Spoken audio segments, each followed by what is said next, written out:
الحمد لله نحمده ونستعينه ونستغفره ونؤمن به ونتوكل عليه ونعوذ بالله من شرور أنفسنا ومن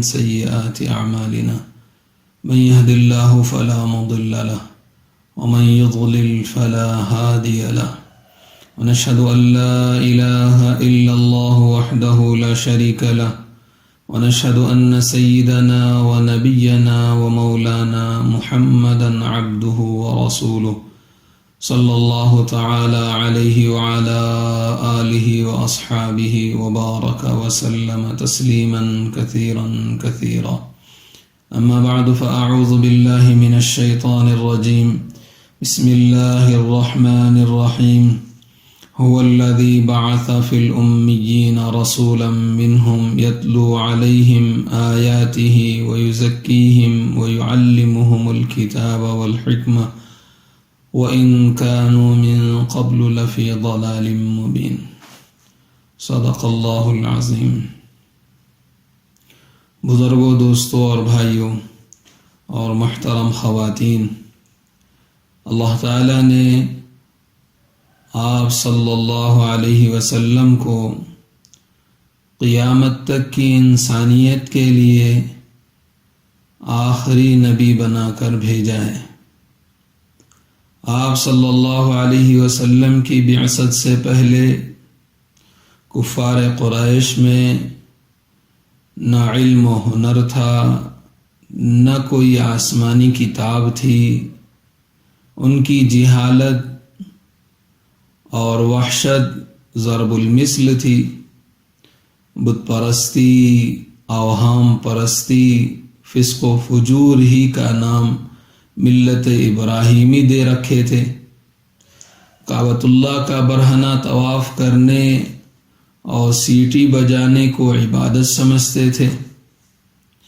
اسی حال میں تھے کہ اللہ تعالیٰ نے اپنے فضل و کرم سے اسی قوم میں سے ایک رسول کو مبعوث فرمایا جن کا لقب ہی نبی امی ہے۔ امی کہتے ہیں جنہوں نے کسی سے لکھنا پڑھنا نہ سیکھا ہو۔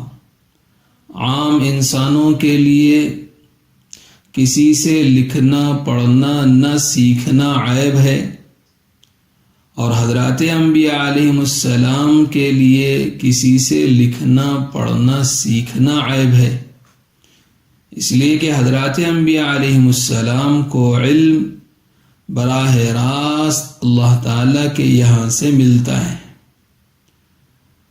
تو آپ علیہ السلام امی ہونے کے باوجود اپنی قوم کو اللہ تعالیٰ کی سب سے عظیم الشان کتاب پڑھ کر سناتے، اور ایسے بہترین طریقے سے علم، حکمت، سمجھداری کی باتیں سکھلا کر ایسا حکیم اور دانشور، عالم اور عارف بنا دیا کہ ساری دنیا ان کو حضرات صحابہ کرام رضی اللہ عنہم اجمعین کہنے پر مجبور ہے، اور ان کے نقش قدم پر چلنے کو پسند کرتی ہے، بلکہ مجبور ہیں۔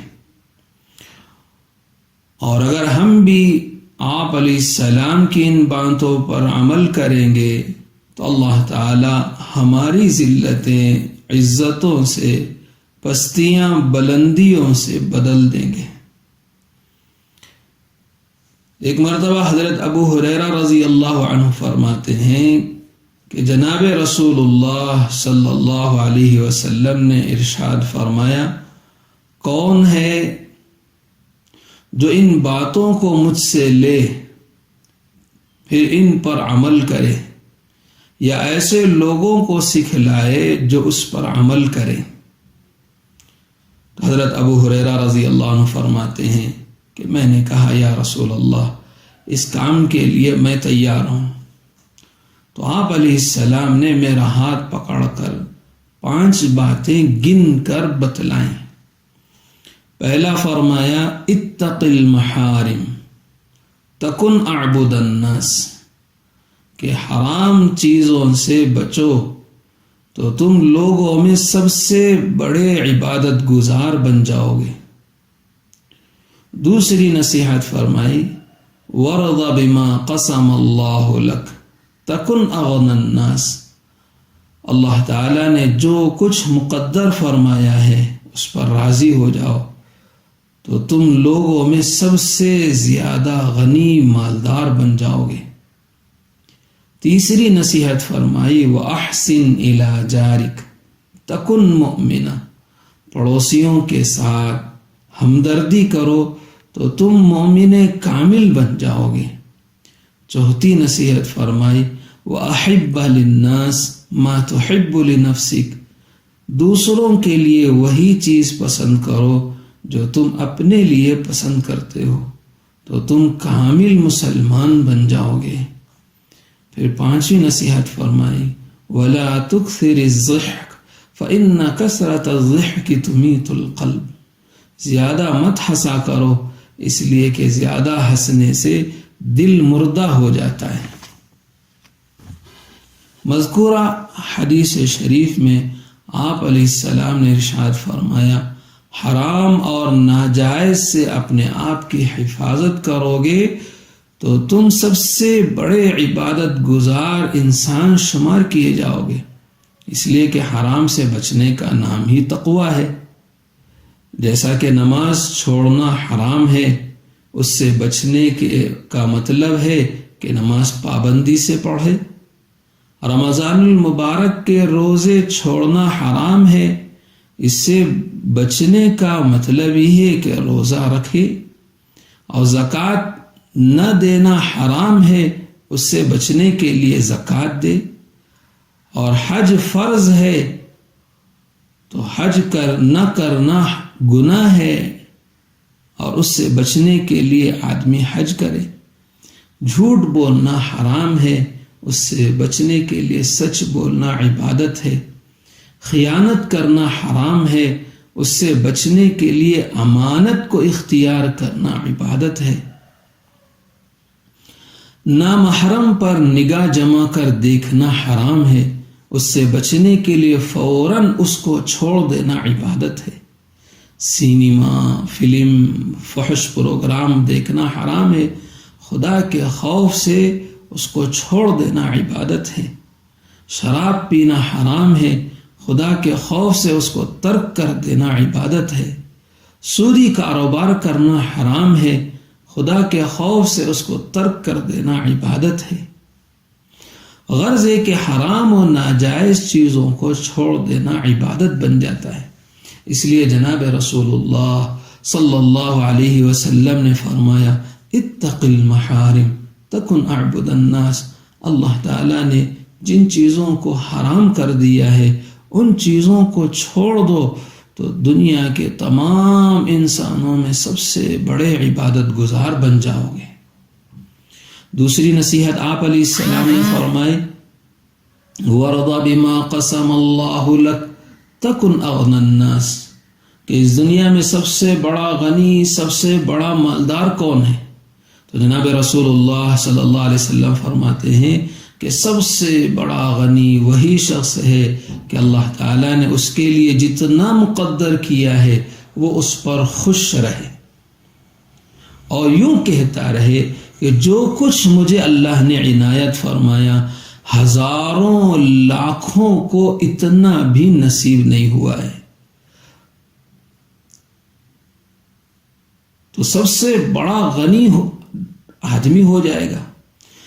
ایک شخص کبھی دولت کے لیے غم اور رنج اور بے چین نہیں رہتا ہے، ہر وقت خوش و خرم ہے، بے فکر ہے، مست ہے، تو وہ آدمی مالدار نہیں ہوا تو کیا ہوا، بے نیاز نہیں ہوا تو اب کیا ہوا ہے۔ حدیث قدسی میں آپ علیہ السلام نے فرمایا، اللہ تعالیٰ کا ارشاد ہے یا ابن آدم تفرغ لعبادتی املأ صدرک غنا، کہ ابن آدم تو میری عبادت اور بندگی کے لیے فارغ ہو جا، میں تیرے دل کو غنا اور بے نیازی سے بھر دوں گا۔ تو اسی لیے ایک اور حدیث میں آپ علیہ السلام نے فرمایا کہ مالداری دولت کی کثرت سے نہیں ہوتی ہے، بلکہ دل کی بے نیازی سے آدمی دولت مند بنتا ہے، مالداری آدمی کے پاس آتی ہے۔ فرمایا لیس الغنى عن کثرت العرض ولكن الغنى غنى النفس۔ آپ نے فرمایا کہ ساز و سامان اور دولت کی کثرت سے مالداری نہیں آتی، بلکہ دل کی بے نیازی سے آدمی مالدار ہوتا ہے۔ تیسری نصیحت آپ علیہ السلام نے فرمائی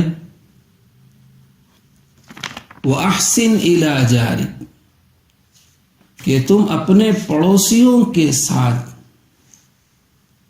ہمدردی کرو تو مومن کامل بن جاؤ گے۔ کہ پڑوسیوں کے ساتھ ہمدردی کرنے کا آپ علیہ السلام نے بہت حکم فرمایا، حتیٰ کہ آپ علیہ السلام نے فرمایا کہ میرے پاس حضرت جبرائیل علیہ السلام آئے اور اتنی تاکید فرمائی مجھے اندیشہ ہونے لگا انہو سیورثہ، کہ وہ پڑوسی کو وارث بنا دیں گے۔ اتنی تاکید اللہ تعالیٰ کی یہاں سے پڑوسیوں کے حقوق کی حضرت جبرائیل علیہ السلام نے لا کر سنائے۔ تو اس لیے حضرت امام غزالی رحمۃ اللہ علیہ مکاشفۃ القلوب میں فرماتے ہیں پڑوسیوں کے 3 قسم کے حقوق ہیں۔ پہلا تو حق یہ ہے کہ وہ رشتہ دار بھی ہے، مسلمان بھی ہے، پڑوسی بھی ہے، تو اس پڑوسی کے ہم پر 3 حق آ گئے۔ اور دوسرا فرمایا کہ وہ مسلمان ہے، پڑوسی ہے، تو اس کے 2 حق ہمارے ذمے ہیں۔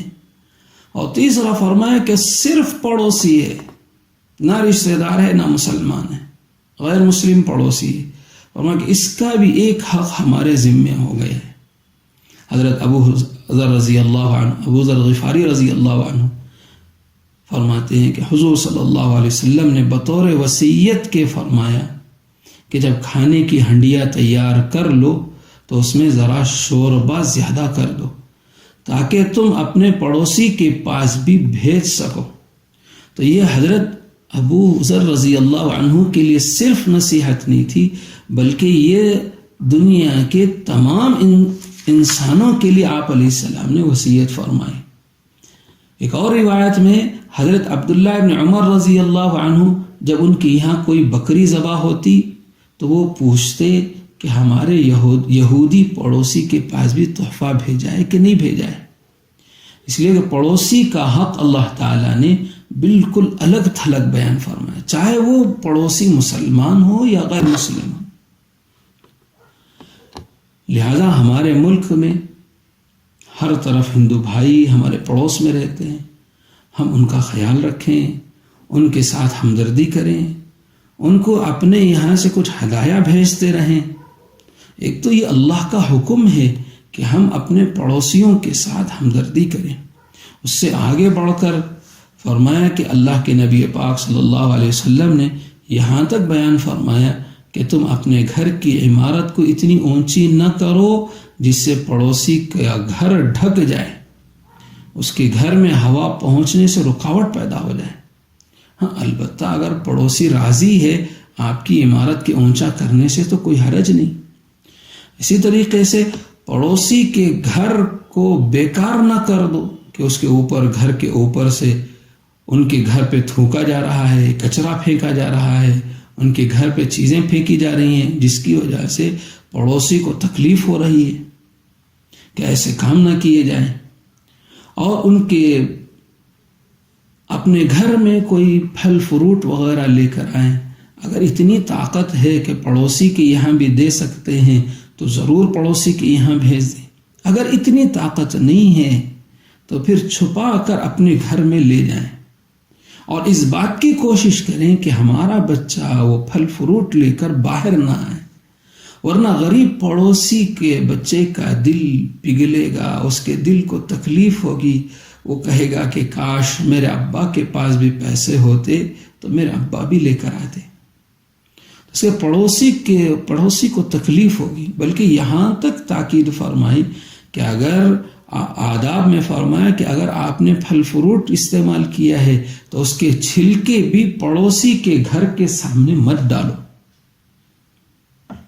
اور پھر فرمایا کہ جب پکوان اور کھانا تیار ہو رہا ہو اس کی خوشبو پڑوسی کے یہاں جاتی ہے. اللہ نے طاقت دی ہے تو تھوڑا اپنے پڑوسی کے گھر بھی روانہ کریں، اپنا پڑوسی کے گھر بھی بھیجیں. تو آپ علیہ السلام نے فرمایا کہ اگر تم پڑوسیوں کے ساتھ ہمدردی کرو گے، پڑوسیوں کے ساتھ اپنائیت اپناؤ گے، تو آپ نے فرمایا کہ تم کامل ایمان والے ہو جاؤ گے. پھر چوتھی نصیحت آپ علیہ السلام نے فرمائی وَأَحِبَّ لِلنَّاسِ مَا تُحِبُّ لِنَفْسِكَ، کہ جو تم اپنے لیے پسند کرتے ہو وہی اپنے مسلمان بھائی کے لیے پسند کرو. اس لیے کہ اللہ کے نبی پاک صلی اللہ علیہ وسلم نے ہر ایمان والے کو وہ اس بات کا معیار بنایا کہ تم اپنے لیے جو کچھ پسند کرتے ہو اپنے بھائی کے لیے وہی چیزیں پسند کرو. جن چیزوں سے تمہیں ناگواری ہوتی ہے، تکلیف ہوتی ہے، وہ اپنے بھائی کے لیے بھی اسے اچھا نہ سمجھو. کہ تم یہ سمجھتے ہو کہ تمہارے ساتھ لوگ اچھے اخلاق اپنائیں تو تم اپنے بھائیوں کے ساتھ بھی وہی اچھے اخلاق اپناؤ. تم یہ پسند کرتے ہو کہ لوگ ہمارا اکرام کریں تو تم اپنے بھائیوں کے ساتھ بھی وہی پسند کرو کہ تم اپنے بھائیوں، ایمان والے بھائیوں کے ساتھ ویسے ہی اکرام کا سلوک کرو. تم یہ پسند کرتے ہو کہ لوگ تمہارے ساتھ کھانے پینے میں، لباس میں، رہن سہن میں اچھا طریقہ اپنائیں تو تم بھی اپنے ایمان والے بھائیوں کے ساتھ اچھا طریقہ اپناؤ.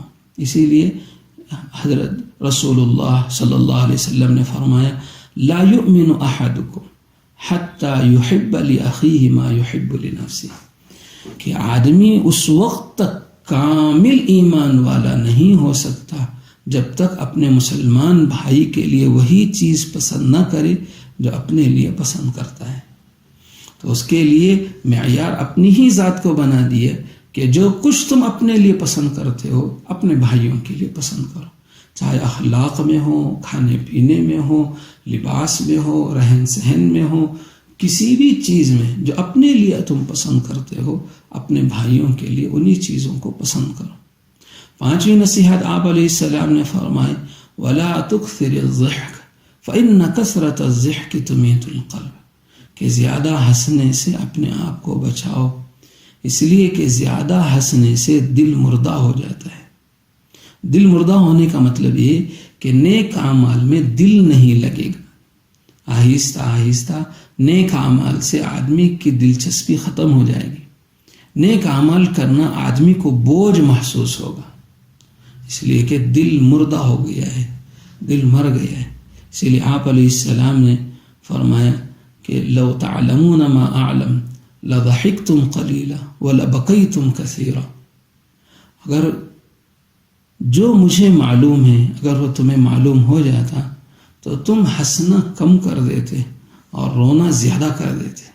اس لیے کہ آپ علیہ السلام نے وہاں کے میدان محشر کے اور پھر قبر و حشر کے اور جنت و جہنم کے احوال آپ علیہ السلام نے دیکھے ہیں اور آپ علیہ السلام نے ان کو بیان بھی فرمایا.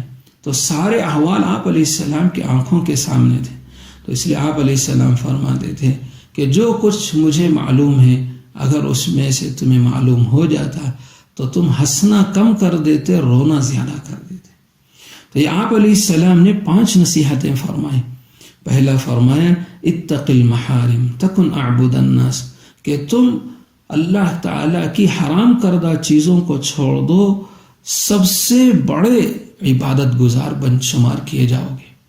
اور دوسرا فرمایا وَرْضَ بِمَا قَسَمَ اللَّهُ لَكَ تَكُنْ أَغْنَى النَّاسِ، کہ جو کچھ اللہ نے تمہارے لیے مقدر کر دیا ہے اس پر راضی ہو جاؤ، دنیا کے سب سے بڑے مالدار بن جاؤ گے.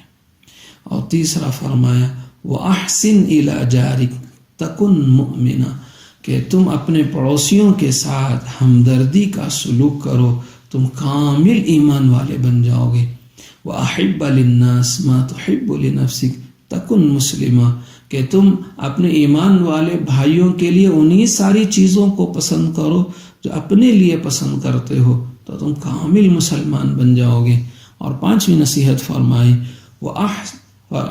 نصیحت فرمائی وَلَا تُكْثِرِ الضِّحْكَ فَإِنَّ كَثْرَةَ الضِّحْكِ تُمِيتُ الْقَلْبَ، کہ زیادہ ہنسنے سے اپنے آپ کو بچاؤ، اس لیے کہ زیادہ ہنسی دل کو مردہ کر دیتی ہے۔ اور اس کے بعد ایک اور روایت میں آپ علیہ السلام نے یہ نصیحت فرمائی کہ جس کے اندر دو عادتیں ہوں گی، دو عادتیں جس بندے کے اندر ہوں گی، اللہ تعالیٰ اسے صبر کرنے والا، شکر کرنے والا شمار کرتے ہیں۔ اس لیے کہ حدیث میں اللہ تعالیٰ نے کلام پاک میں فرمایا انما یوفی الصابرون اجرہم بغیر حساب، کہ صبر کرنے والوں کا بدلہ اللہ تعالیٰ بے حساب عطا فرماتے ہیں۔ بلکہ ایک جگہ فرمایا ان اللہ مع الصابرین، اللہ تعالیٰ کی معیت ہے صبر کرنے والوں کے ساتھ، اللہ ساتھ ہو جاتے ہیں صبر کرنے والوں کے۔ تو فرمایا کہ صبر کرنے والوں میں اللہ شمار کریں گے، اور دوسرا فرمایا شکر کرنے والوں میں۔ اللہ تعالیٰ کلام پاک میں فرماتے ہیں لئن شکرتم لازیدنکم، کہ جب اللہ تعالیٰ کی نعمتوں کا شکر ادا کرو گے، اللہ تعالیٰ فرماتے ہیں لازیدنکم، ضرور ضرور میں تمہاری ان نعمتوں میں اضافہ کروں گا۔ تو گویا کہ صبر سے دنیا کے بھی آخرت کے مسائل حل ہو جائیں گے، اور شکر سے بھی دنیا آخرت کے مسائل حل ہو جائیں گے۔ تو اللہ تعالیٰ نے فرمایا، اللہ کے نبی نے فرمایا کہ جس بندے کے اندر دو عادتیں ہوں گی، اللہ تعالیٰ اسے صبر کرنے والا، شکر کرنے والا شمار کریں گے۔ وَمَا خَصْلَتَانِ مَنْ كَانَتَا فِيهِ كَتَبَهُ اللَّهُ شَاكِرًا وَصَابِرًا وَمَنْ لَمْ تَكُونَا فِيهِ لَمْ يَكْتُبْهُ اللَّهُ شَاكِرًا وَلَا صَابِرًا، کہ جس کے اندر یہ دو عادتیں ہوں گی، اللہ تعالیٰ اسے صبر کرنے والا، شکر کرنے والا شمار کریں گے۔ اور جس کے اندر یہ دو عادتیں نہیں ہوں گی، اللہ تعالیٰ اسے نہ صبر کرنے والوں میں شامل کریں گے، نہ شکر کرنے والوں میں شامل کریں گے۔ پہلا فرمایا دینی معاملات میں اپنے سے اوپر والوں کو دیکھ کر ان کے پیچھے پیچھے چلے، دین کے کام میں زیادہ سے زیادہ جو حصہ لیتے ہیں، مثلا فلاں رات بھر عبادت کرتا ہے، تو ہم بھی نیت کریں کہ ہم بھی ان جیسا کچھ نہ کچھ عمل کریں۔ اللہ والوں کے بارے میں سنتے ہیں کہ پوری رات وہ نماز پڑھتے تھے، دل میں یہ تمنا پیدا ہو کہ اللہ کبھی میری ایسی بھی ایک رات گزار دے کہ میں بھی پوری رات تیرے سامنے عبادت اور بندگی میں گزار دوں۔ تو پھر اللہ تعالیٰ اس کو نیک کام کی توفیق بھی زیادہ سے زیادہ عنایت فرماتے ہیں۔ اور دوسرا فرمایا کہ دنیاوی معاملات میں اپنے سے نیچے والوں کو دیکھ کر اللہ کا شکریہ ادا کرے کہ اللہ نے ہزاروں لاکھوں کو اتنا میسر نہیں فرمایا کہ جتنا اللہ نے مجھ پر فضل و کرم عطا فرمایا۔ اللہ کا فضل و کرم ہے کہ اللہ نے مجھے اتنی نعمتیں عطا فرمائیں۔ بہت سے بندے ہیں جن کو اللہ نے گھر بھی نہیں دیا، چھپر نصیب نہیں ہوا ہے، اسٹیشنوں پر، سڑکوں پر پڑے پڑے زندگی گزار رہے ہیں، سردی سے نہ حفاظت کا کوئی انتظام ہے، نہ دھوپ اور بارش سے بچاؤ کا کوئی ان کے پاس انتظام ہے۔ تو دنیاوی معاملات میں اپنے سے نیچے لوگوں کو دیکھیں اور اس پر اللہ کا شکریہ ادا کریں کہ اللہ تیرا شکر ہے کہ تو نے مجھے ہزاروں لاکھوں پر فضیلت عطا فرمائے۔ تو آپ علیہ السلام نے فرمایا کتبہ اللہ شاکرا و صابرا، اللہ تعالیٰ اسے صبر کرنے والا، شکر کرنے والوں میں اللہ تعالیٰ اسے لکھیں گے کہ یہ میرا بندہ صابر بھی ہے، شاکر بھی۔ اور اس کے برخلاف جو آدمی دینی معاملات میں اپنے سے نیچے والوں کو دیکھے کہ بھائی ہم تو نماز پڑھ لیتے ہیں، فلاں نماز بھی نہیں پڑھتا، فلاں تو شراب پیتا ہے، سنیما دیکھتا ہے، ہم تو اس سے دور ہیں۔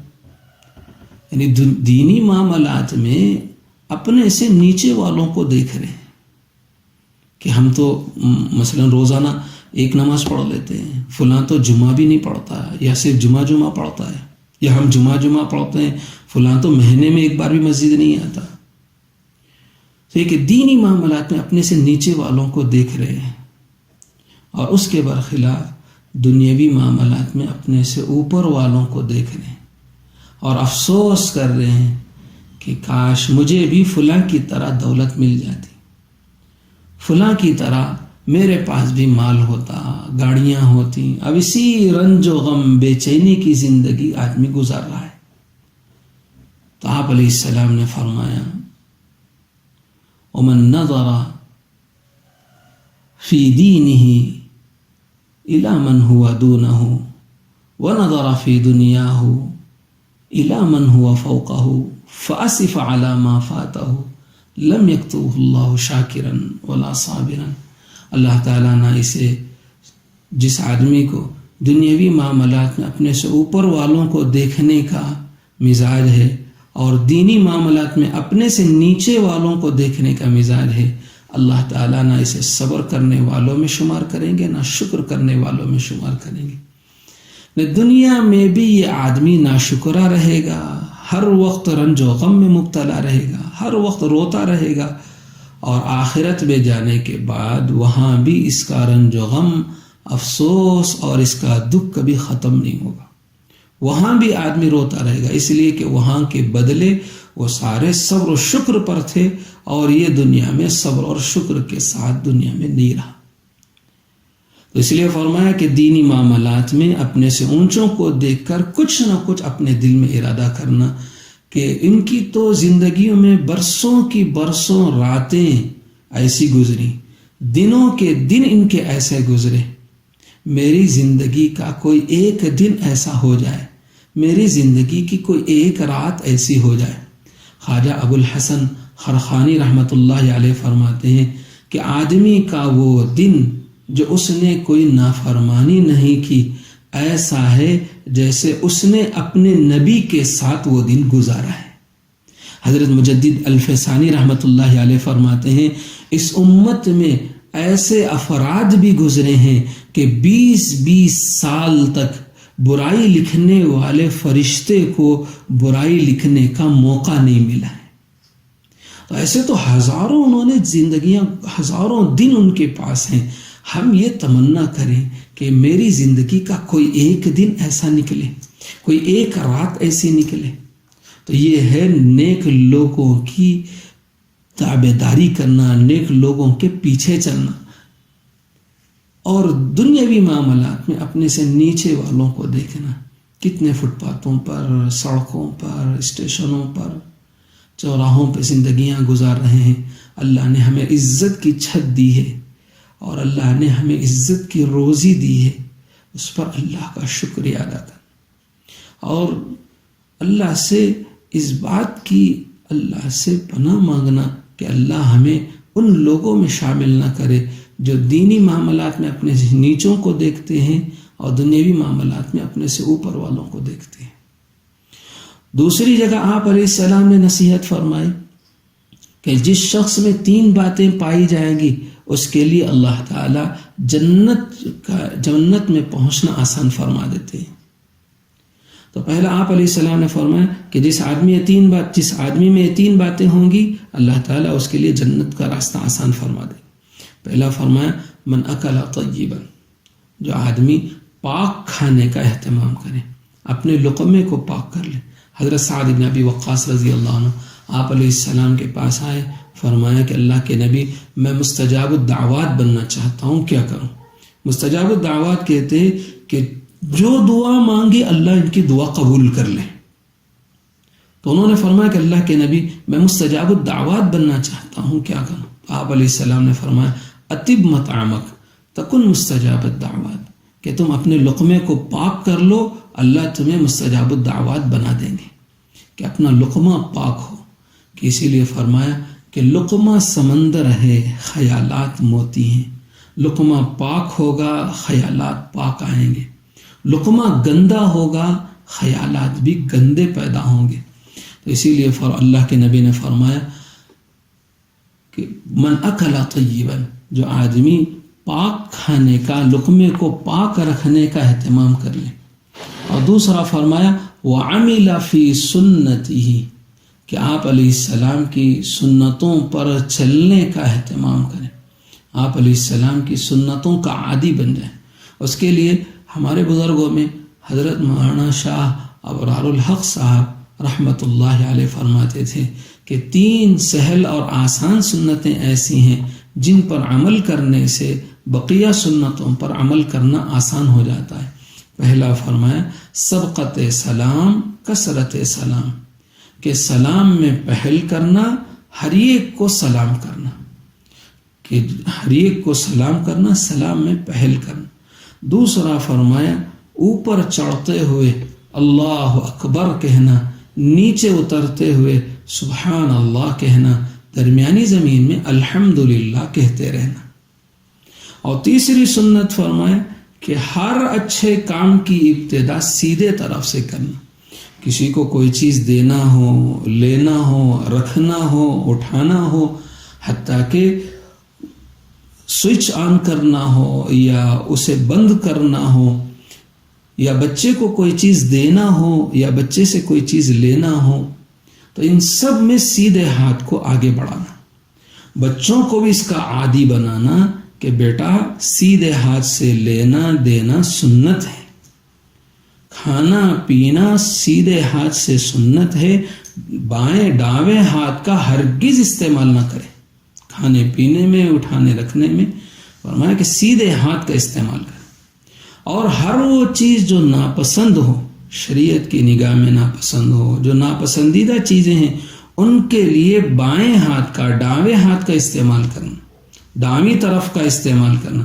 جیسے استنجا خانے میں جانا ہو تو بایاں پیر ڈاواں پیر رکھ کر اندر جائے، کپڑے اتارنا ہو، جوتا اتارنا ہو، کوئی گندگی نجاست اٹھا کے پھینکنا ہو، کچرا اٹھا کے پھینکنا ہو، جھاڑو اٹھانا رکھنا ہو، تو یہ بائیں ہاتھ سے ان چیزوں کو کرے، دائیں ہاتھ سے ان کو کرے. ہمارے کہ 3 سنتیں ہیں، یہ 3 سنتیں عمل میں آ جائیں گی تو بقیہ سنتوں پر عمل کرنا آسان ہو جائے گا. فرمایا سبقت سلام کثرت سلام، سلام میں پہل کرنا، ہر ایک کو سلام کرنا.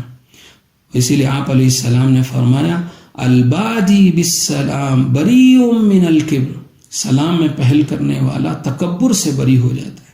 ان اول الناس باللہ من بدأ بالسلام، اللہ کے نزدیک سب سے قریب بندہ، اللہ کا سب سے قریب بندہ وہ ہے جو سلام میں پہل کرتا ہے.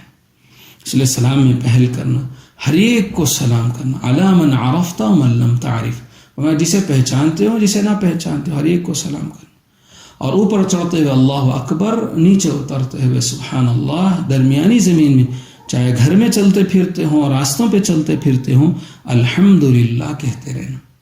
اور تیسرا ہے کہ ہر اچھے کام کی ابتدا سیدھے طرف سے، اور ہر ناپسندیدہ کام کی ابتدا وہ دائیں طرف سے کرنے کا عادی بنانا. تو دوسرا فرمایا وَعَمِلَ فِي سُنَّتِهِ، کہ وہ آپ علیہ السلام کی سنتوں پر عمل کرنے کا عادی ہو. اور تیسرا فرمایا وَأَمِنَ النَّاسُ بَوَائِقَهُ، بڑی اہم نصیحت آپ علیہ السلام نے فرمائی کہ لوگ اس کی مصیبتوں سے محفوظ ہوں، اس کی تکلیفوں سے لوگ محفوظ ہوں. تو آپ نے فرمایا کہ ایسے یہ 3 عادتیں جس کے اندر ہوں گی، اللہ تعالیٰ اس کے لیے جنت کو آسان فرما دیں، آسانی سے وہ جنت میں داخل ہو جائے گا. تو ایک صحابی نے سوال کیا یا رسول اللہ ان هذا اليوم في الناس لكثير، اللہ کے نبی اس زمانے میں تو ایسے بہت سارے لوگ ملتے ہیں، یعنی آپ ہر ایک کے اندر یہ 3 خوبیاں تو پائی جا رہی ہیں. آپ علیہ السلام نے فرمایا فَسَيَكُونَ فِي قُرُونٍ بَعْدِ، میرے زمانے کے بعد بہت کم لوگ ایسے ملیں گے، کہیں ایسے ملیں گے جن کے اندر یہ 3 عادتیں ہوں گی. پاک کھانے کا اہتمام کرتے ہوں گے، سنتوں کی پابندی کرتے ہوں گے، لوگوں کو تکلیف نہ دیتے ہوں گے. ایسے بہت کم لوگ تمہیں میرے زمانے کے بعد ملیں گے. اس کے لیے فرمایا کہ ان 3 چیزوں کو اپنے اندر لانے کی عادت ڈالیں کہ یہ 3 سنتیں ہماری زندگی میں آ جائیں. ایک اور جگہ آپ علیہ السلام نے نصیحت فرمائی. آپ علیہ السلام نے فرمایا کہ ایک دفعہ تمہارے سامنے آپ نے فرمایا کہ میں تم کو ایک حدیث بیان کرتا ہوں، اسے اچھی طریقے سے محفوظ کر لو، اسے یاد کر لو، محفوظ کر لو. فرمایا کہ بے شک دنیا میں 4 قسم کے لوگ ہیں. دنیا میں 4 قسم کے لوگ ہیں. پہلے وہ لوگ ہیں جن کو اللہ تعالیٰ نے دولت بھی دی، علم بھی عطا فرمائے، اور وہ لوگ اس مال میں اللہ تعالیٰ سے ڈرتے ہیں اور اس کے ذریعے سے اپنے عزیز، رشتہ دار، ان کے ساتھ صلہ رحمی کرتے ہیں، ہمدردی کرتے ہیں، اور یہ جانتے ہیں کہ اس میں اللہ تعالیٰ نے جن کو فقیر بنایا، مسکین بنایا، جو مجبور ہیں، ضرورت مند ہیں، ان سب کا حق میرے مال میں ہے. تو اللہ کے نبی نے فرمایا کہ جسے اللہ نے علم بھی دیا، مال بھی دیا، وہ ہر ایک کے حقوق بھی ادا کرتا ہے، تو دنیا میں سب سے اونچے درجے پر آدمی ہے، سب سے افضل ترین لوگوں میں. ایسے لوگوں سے اللہ تعالیٰ بہت خوش ہوتے ہیں کہ جن کو اللہ نے علم دیا، مال دیا، اب اس علم کے ذریعے سے اپنے مال میں لوگوں کے ساتھ ہمدردی کرتے ہیں، رشتہ داروں کا حق ادا کرتے ہیں، صلہ رحمی کرتے ہیں، غریبوں کے، مسکینوں کے، مجبوروں کے، بیواؤں کے ہمدردی کرتے ہیں، ان کا ساتھ دیتے ہیں، اور اپنے مال میں ان کا حق سمجھتے ہیں کہ میرے مال میں ان کا اللہ نے حق طے کیا ہے. تو دنیا میں سب سے اونچے درجے پر ہے، اور اللہ تعالیٰ ایسے لوگوں سے بہت زیادہ خوش ہوتے ہیں. دوسرا فرمایا کہ دوسری قسم وہ لوگ جن کو اللہ تعالیٰ نے علم عطا فرمایا مگر ان کو مال نہیں دیا ہے. اب ان کے ساتھ اللہ تعالیٰ ان کی نیت کے مطابق معاملہ کریں گے. اگر ان کی نیت یہ ہو کہ اگر اللہ تعالیٰ مجھے مال دیتے تو میں بھی فلاں کی طرح خوب صدقہ خیرات کرتا، ان کے ساتھ ہمدردی کرتا، اس کا دل تلملا جاتا ہے غریبوں کو دیکھ کر، مجبوروں کو دیکھ کر، اپنے رشتہ داروں کو اور اپنے عزیز و اقارب کو دیکھ کر اس کا دل تلملاتا ہے کہ کاش میرے پاس بھی پیسہ ہوتا، ان کی مدد کرتا، ان کا ساتھ دیتا. تو اس کی جو نیت اور ان کی جو دل کی تڑپ اور کڑن ہے، تو اس پر آپ علیہ السلام نے فرمایا کہ ان کی نیت کے ساتھ، ان کی اس سچی نیت پر اللہ تعالیٰ ان کو بھی صدقہ خیرات کرنے والوں کی طرح درجہ عطا فرمائے. یعنی یہ بھی اللہ کی نگاہ میں بہت اونچے درجے والوں میں ہوں گے، اور ایسے لوگوں سے بھی اللہ بہت خوش ہوتے ہیں. مال نہیں ہے لیکن دل کی کیفیت ہے ان کے پاس کہ کاش میرے پاس بھی مال ہوتا تو میں لوگوں کے ساتھ ایسی ہمدردی کرتا، لوگوں کے قرضے اتارنے کی فکر کرتا، اپنے رشتہ دار اور ضرورت مند لوگوں کے ساتھ ہمدردی اور ایثار کا معاملہ کرتا. صرف ان کی سچی نیت پر اللہ تعالیٰ ان کو بڑے درجے والے لوگوں میں شمار کریں گے، اللہ ان سے بہت خوش ہوں گے. تیسرا فرمائیں کہ وہ لوگ جو جن کو اللہ نے مال تو خوب دیا ہے، بہت مال دیا ہے، لیکن علم سے اندھے ہیں، علم نہیں ہے، اور ان کو کوئی خبر ہی نہیں ہے کہ اس مال میں اللہ کا کیا حق ہے، ان کے رشتہ داروں کا کیا حق ہے، اور غریبوں کا، یتیموں کا، مسکینوں کا ان کے مال میں کیا حق ہے، بلکہ جائز ناجائز جہاں دل چاہا خرچ کر دیا، حرام حلال کی کوئی تمیز نہیں ہے. ایسوں کے بارے میں اللہ کے نبی پاک صلی اللہ علیہ وسلم نے فرمایا دنیا کے انسانوں میں سب سے بدترین انسان ہے، اللہ کے یہاں اس کا مقام نہایت برا ہے، اس لیے کہ اللہ تعالیٰ نے ان کو مال کے بارے میں شرعی حقوق کا علم نہیں دیا ہے. تو ان کے سامنے تو اہل علم ہے، مفتیان کرام ہیں، کہ ان سے معلومات انہوں نے کیوں نہیں کی کہ مال ہے، علم نہیں ہے، تو علم والوں کی طرف ان کو متوجہ ہونا چاہیے تھا، تاکہ وہ علم والے ان کو سمجھاتے کہ تمہارے اس مال میں اللہ نے کس کس کا حق طے کیا ہے. اس لیے کہ جو کچھ مال ہے وہ نہ ہم دنیا میں جب آئے لے کر آئے ہیں، نہ دنیا سے جب جائیں گے لے کر جائیں گے. وہ تو جو کچھ ہے وہ اللہ کا دیا ہوا ہے. جب اللہ نے دیا ہے تو اللہ یہ بھی سکھاتے ہیں کہ اس مال کو کہاں کہاں لگانا ہے. تو اس کے لیے ان کے ذمے تھا کہ علماء سے، مفتیان کرام سے ابواب خیر معلوم کرتے، خیر کے راستے معلوم کرتے اور ان جگہوں پر آگے بڑھ بڑھ کر خرچ کرتے. انہوں نے ایسے نہیں کیا تو اللہ کے نبی نے فرمایا کہ دنیا میں سب سے بدتر انسان ہے جسے اللہ نے مال دیا لیکن اپنی مرضی پر، خواہشات پر، حرام حلال سب جگہ خرچ کرتے ہیں. پھر اس کے بعد چوتھے فرمایا کہ جن کو اللہ تعالیٰ نے نہ علم دیا ہے نہ مال دیا ہے، ایسوں کے بارے میں تو وہی ہوگا جو نیت پر ملتا ہے.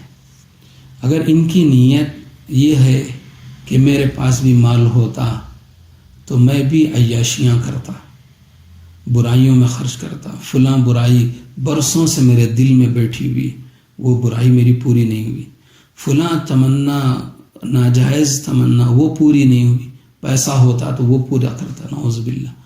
تو اگر ایسی بری نیتیں اس کے پاس ہیں، نہ مال ہے نہ علم ہے اس کے پاس، صرف دل کے اس کے جذبات ہیں، اس کے پاس دل کے برے ارادے ہیں، تو اس پر اللہ کے نبی نے فرمایا کہ اس کا معاملہ بھی ویسے ہوگا جیسے تیسرے آدمی کا.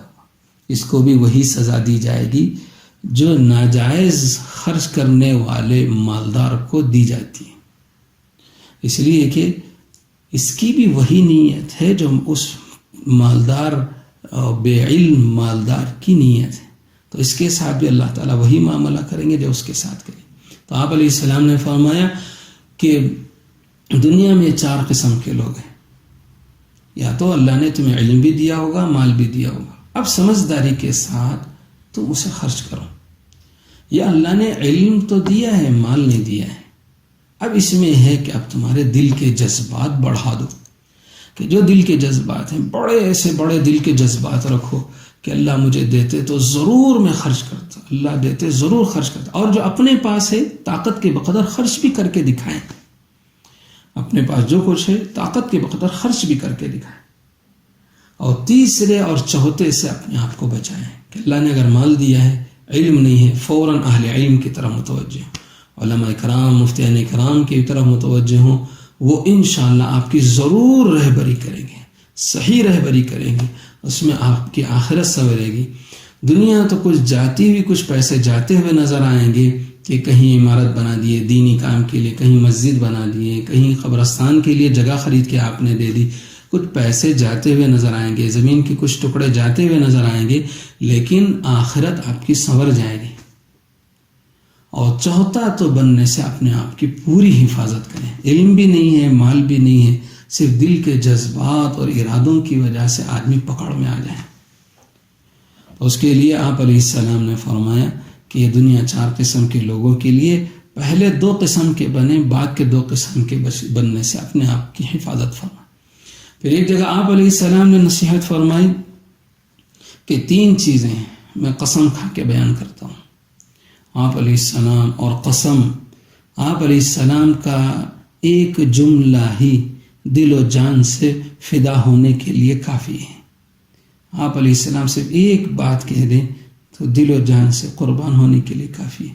لیکن آپ علیہ السلام نے امت کو مزید سمجھانے کے لیے آپ نے فرمایا میں 3 باتیں قسم کھا کے فرماتا ہوں، کہتا ہوں. فرمایا اقسم علی ثلاث اقسم علیہن، کہ 3 چیزیں ہیں میں قسم کھا کے کہتا ہوں. پہلی نصیحت فرمائی ما نقص مال عبد من صدقۃ، کہ کسی ایمان والے کا مال صدقے کی وجہ سے کم نہیں ہوگا، کہ صدقہ خیرات سے کبھی کسی کے مال میں نہ کمی آئی ہے نہ کبھی کمی آ سکتی ہے. اس لیے آپ نے قسم کھا کے فرمائے، میں یہ بات قسم کھا کے کہتا ہوں کہ صدقہ خیرات خوب کرو، اس کی وجہ سے تمہارے مال میں کمی نہیں ہوگی. یہ اس وقت کا ماحول، اب یہ جو ماحول چل رہا ہے اس وقت میں، جن کو اللہ نے جتنا بھی دیا ہے، جن کو بھی جتنا بھی اللہ نے دیا ہے، اسے ہمدردی میں خرچ کرنے کا عادی بنا دیں. آپ علیہ السلام قسم کھا کے فرما رہے کہ ہرگز ہرگز تمہارا مال کم نہیں ہوگا. کہ اس وقت میں لوگوں کے ساتھ ہمدردی کریں، غریبوں، یتیموں، مسکینوں، مجبوروں کو کا ساتھ دیں، صدقہ خیرات کریں. ہرگز اللہ تمہارے مال میں کمی نہیں کریں گے. ایسے ہی مساجد ہیں، ائمہ ہیں، علماء ہیں، مدارس ہیں، ان کے یہاں خدمت کرنے والوں کو، یہ دین کے محافظ ہیں، دین کے مددگار ہیں، اپنی طاقت کے بقدر یہاں کا تعاون کرنا، خیرات کرنا، اللہ کے لیے دینا، یہ آپ کے مال میں کوئی کمی نہیں پیدا کرے گا. اللہ کے نبی نے فرمایا ما نقص مال عبد من صدقۃ، صدقے کی وجہ سے کسی ایمان والے کا مال کم نہیں ہوگا. دوسری نصیحت آپ علیہ السلام نے فرمائی وَلَا ظُلِمَ عَبْدٌ مَظْلَمَةً صَبَرَ عَلَيْهَا إِلَّا زَادَهَا اللَّهُ عِزًّا. اللہ کے نبی نے فرمایا کہ جب کسی بندے پر ظلم کیا جائے اور وہ بندہ اس ظلم پر صبر کر لے، کسی بھی قسم کا ظلم ہو، چاہے وہ کسی بھی طرف سے ہے، مسلمان کی طرف سے، غیر مسلم کی طرف سے، کسی سے بھی بندے پر ظلم ہو، اللہ کے نبی نے فرمایا کسی بندے پر ظلم کیا جائے اور وہ بندہ اس ظلم پر صبر کر لے تو اللہ تعالیٰ ضرور اس کی عزت بڑھا دیں گے. سب کی نگاہ میں اللہ تعالیٰ اس کی عزت اسے بھی باعزت بنا دیں گے. اللہ کے نبی نے یہ بات قسم کھا کر فرمائی کہ ظلم ہو رہا ہو صبر کر لو، اللہ تعالیٰ اس صبر پر تمہیں پہلے سے زیادہ عزت دے کر دکھائیں گے. جو ظلم کر رہے اللہ تعالیٰ ان کو تمہارے سامنے نیچا بھی کریں گے اور تمہیں عزت والا بنا کے دکھائیں گے. اور تیسری نصیحت آپ علیہ السلام نے فرمائی، بڑی اہم بات فرمائی وَلَا فَتَحَ عَبْدٌ بَابَ مَسْأَلَةٍ إِلَّا فَتَحَ اللَّهُ عَلَيْهِ بَابَ فَقْرٍ. فرمایا کہ جس نے بھی مانگنے کا دروازہ کھول دیا ہے اللہ تعالیٰ اس پر فقر و فاقے کا، تنگی کا دروازہ کھول دیں گے. جو لوگوں کے سامنے ہاتھ پھیلاتا ہے اللہ تعالیٰ کبھی اس کی تکلیف کو دور نہیں کرتے. جو اللہ کے سامنے ہاتھ پھیلاتا ہے کبھی اللہ تعالیٰ لوگوں کے سامنے اسے ہاتھ پھیلانے والا نہیں بناتے ہیں. اسی لیے فرماتے ہیں مانگو اسی سے، دیتا ہے خوشی سے، کہتا نہیں کسی سے. مانگو گے لوگوں سے، دیتے ہیں دکھ سے، کہتے ہیں سب سے. تو اس کے لیے اگر بندہ اللہ سے مانگنے لگ جائے اللہ کبھی کسی کا محتاج نہیں بنائیں گے. اور اگر بندہ اللہ کو چھوڑ کر بندوں کے سامنے مانگنے کا ہاتھ پھیلاتا ہے، دستے سوال ہزار عیبوں کا ایک عیب ہے وہ. تو آپ نے اللہ کے نبی نے قسم کھا کر فرمایا کہ جو بندہ لوگوں سے مانگنے کا دروازہ کھولتا ہے اللہ تعالیٰ اس پر تنگیوں اور تکلیفوں کا دروازہ کھول دیتے ہیں. تو یہ 3 نصیحتیں اللہ کے نبی نے قسم کھا کر بیان فرمائی. آپ نے فرمایا کہ یہ 3 باتیں میں قسم کھا کر کہتا ہوں. پہلا فرمایا کہ ما نقص مال عبد من صدقۃ، کہ کسی بندے کا مال صدقے کی وجہ سے کم نہیں ہوگا. اور دوسرا فرمایا ولا ظلم عبد مظلمۃ صبر علیہا الا زادہ اللہ عزا، جس بندے پر بھی ظلم ہوا ہے اور اس نے اللہ کے لیے صبر کر لیا اللہ تعالیٰ اس کی عزت بڑھا دیں گے. اور تیسرا فرمایا ولا فتح عبد باب مسألة الا فتح اللہ علیہ باب فقر، اور جو بندہ لوگوں سے مانگنے کا دروازہ کھولتا ہے اللہ تعالیٰ اس پر تنگی کا دروازہ کھول دیتے ہیں. پھر ایک اور جگہ حضرت عبداللہ بن عمر رضی اللہ عنہ فرماتے ہیں اخذ بعض جسدی، کہ اللہ کے نبی نے میرا ہاتھ پکڑا، آپ نے مجھے پکڑ کر آپ نے فرمایا کن فی الدنیا کانک غریب او عابر سبیل. فرمایا کہ دنیا میں ایک اجنبی مسافر کی طرح زندگی گزار لو، یا اس طرح بے رغبتی سے زندگی گزارو جیسے کوئی راستہ چلنے والا مسافر گزارتا ہے. اس کو راستے میں کسی جگہ روکنا بھی چاہے تو وہ نہیں رکتا ہے، اسے ہر وقت اپنے وطن پہنچنے کی فکر رہتی ہے. بلکہ اگر ٹرین بس میں ہو اور وہ تھوڑی سی تاخیر بھی کر دے بے چین ہو جاتا ہے. تو ایسے آپ نے فرمایا کن فی الدنیا کانک غریب او عابر سبیل، دنیا میں ایسے زندگی گزار لو جیسے اجنبی آدمی رہتا ہے، یا مسافر آدمی رہتا ہے. اسی لیے فرماتے ہیں مسافر ہر کجا باشد وطن را یاد می دارد چون بلبل در قفس باشد چمن را یاد می دارد. مسافر جہاں کہیں بھی ہو اس کے خیالات میں ہر وقت اس کا وطن اس کا گھر ہی رہتا ہے. جیسے بلبل ہے پنجرے میں اسے قید کر کے رکھ لے تو ہر وقت وہ چمن کو یاد کرتا رہتا ہے کہ میں کب چمن پہنچوں, وہاں میں کھل کر چہچہاؤں, وہاں آرام سے رہوں. ویسے اللہ کے نبی نے فرمایا کہ ایمان والا ایسے مسافر کی طرح رہتا ہے کہ ہر وقت اسے آخرت کا فکر رہتا ہے, آخرت کا درد و غم سوار رہتا ہے, آخرت کے معاملات میں وہ ڈوبا ہوا ہوتا ہے.